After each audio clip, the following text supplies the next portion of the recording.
So, naayos na natin yung ating balcony after nating mag-ayos diyan. Ngayon, i-share ko ngayon sa inyo yung ating output. Meron tayong kamatis. Meron tayong corn. Pero ito, nag-dry na sa sobrang intay kay Oka. Tapos, meron na rin ganon. Meron na rin doon. Hindi ko nilalagay ng fertilizer, kaya mukhang unano. Unano lang yan. Meron na tayong rosemary, may onion leaves, may oregano, may katakataka, may basil. Itong basil natin. Meron tayong mulberry. May strawberry tayo na pinabayaan. Ibigay na natin to sa ibon. Huwag na nating agawan. Meron pa tayong mga iba pa. Lemongrass. Ayan, lemongrass. Kung gusto natin marinate. Meron tayong sweet potato. Meron tayong mga citruses na plant. Hindi ko alam kung ano yan. May insulin plant tayo dito. Insulin plant. Meron tayong aloe vera. May mga pineapple. Meron tayong lanzones. Longan. Yung iba, hindi ko na alam kung nasaan. Pero, ito yung view ng aming balcony.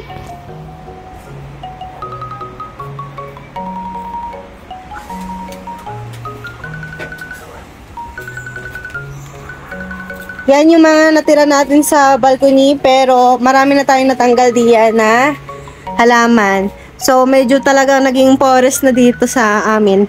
Ito yung Madanila na plant namin. Every month, lagi may bulaklak na ganyan. Ito yung isa sa pinaka favorite kong bulaklak na, or halaman na nandito. Ganyan siya. Pagbukas mo ng pintuan sa balcony, yan yung bubungad sa'yo. Tapos, kung bakit maraming mga halaman dito, kapag bet ko maglagay ng mga plants sa loob, pinapasok sila. So, for now, dyan muna sila. Magsama-sama muna sila. Magsiksikan muna dyan sila. Gustong-gusto talaga nila yung weather dito sa Baguio City. Ewan ko na lang pag dinala ko na siya sa La Union. Kung mabubuhay palalo itong cypress. At saka yung iba pang mga pang malamigang weather. Ayan yung mga plants natin na nandito. Ito. Binili lang natin dito sa Baguio. Ewan ko kung mabubuhay din doon. Ito, may kwento to. Kinuha namin ni Ate Dency. Ayan. Kaibigan namin, si Ate Dency. Meron siyang resort na pinupuntuhan sa Nagilian, La Union. And then, that time, in-invite kami doon at Dency, biglang may inaabot sa aking halaman. So nagulat ako, binigyan niya ako ng isang cutting. Ngayon, sobrang laguna niya. Kumalat na siya dito sa balcony. Ayan, na-reproduce ko na yung iba, ando na sa gilid. Sobrang dami. Ito yung mga dog. Wala namang okay na okay. Gusto nga niyang umakyat ni Charlie S. Tsaka si Lala. Si Oka. Ay, itong balcony na to, itong table na to is pang balcony lang. Hindi namin to kinakainan. Kung kinakainan naman namin, nililinisan namin yan ng maigi. Dinidisinfect namin. Kasi hindi naman kami dito nakain at open nga dito. Maliban na lang kung kami magbabarbecue, pero dahil may neighbors na kami, bawal na. Kasi meron mga sinampay na kailangan mo siya. Dito yung mga succulents.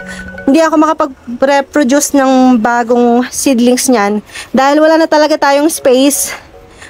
Magiging na talaga tayo dito. Kung sa baba tayo, aahasin na tayo dito.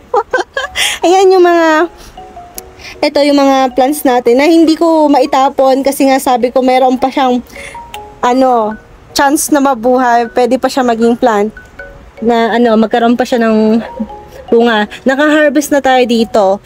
Never kong nilagyan ng fertilizer yan, kaya nagiging sweet yung kanyang fruit. So, pero maliliit nga lang siya. Ganun yung kanyang maliliit pero sweet. So, yun, meron pala tayong dragon fruit doon. Hindi talaga dito para to kasi alam nyo na, hindi tayo panghabang buhay dito sa building na tinitirhan natin ngayon. Nagre-rent lang tayo.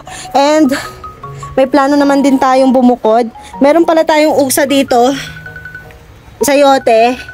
So, yung sayote natin, dyan lang muna. Yung kamatis, dyan muna. Ito, hindi ko alam kung durian ba to. Comment down below kung anong klaseng halaman ba tong naitanim ko? Kasi ang alam ko, lahat ng butong tinanim ko dyan is putas yan. So, hindi ko alam kung ano yan. Bahala na, surprise na lang kung bumunga siya.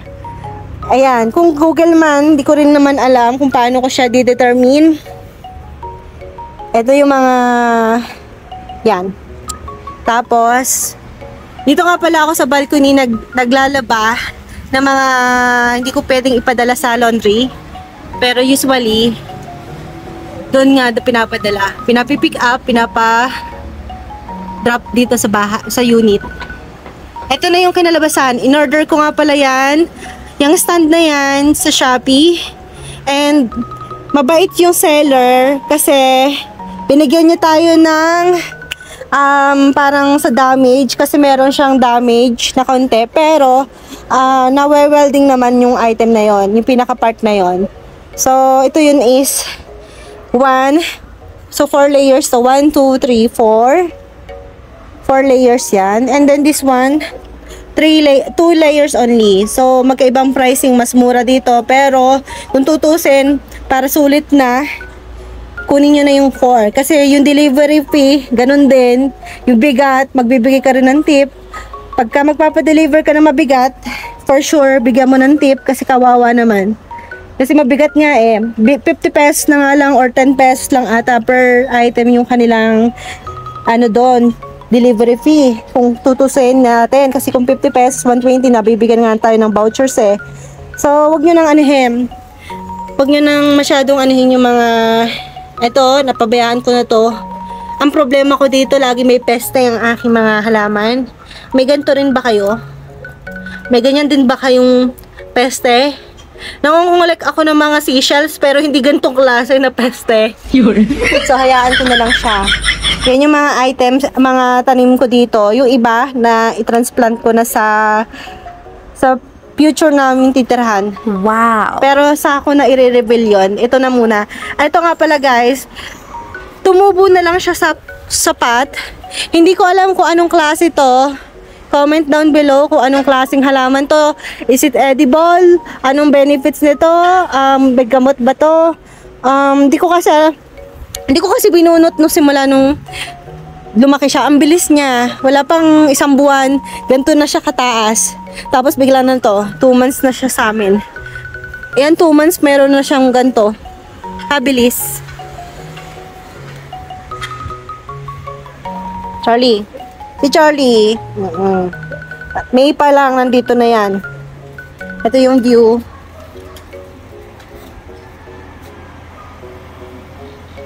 Napakabilis ng pag-build nila ng parking, extension ng parking. Ito, ang may-ari nito ay same nung may-ari nung ginawa dito sa kabilang building. Iisang owner. May mangga nga pala tayo. So, yan. May mangga rin pala tayo dito.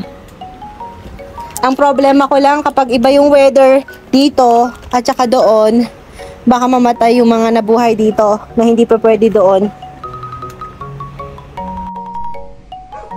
Please follow me on Facebook, Mylene Solio, MS Dora Gastadora, and our YouTube channel, MS Dora Gastadora. And kung mayroon ka ng TikTok, MS Dora Gastadora din po yung aking name doon. So, yun. Kita-kits po ulit tayo soon.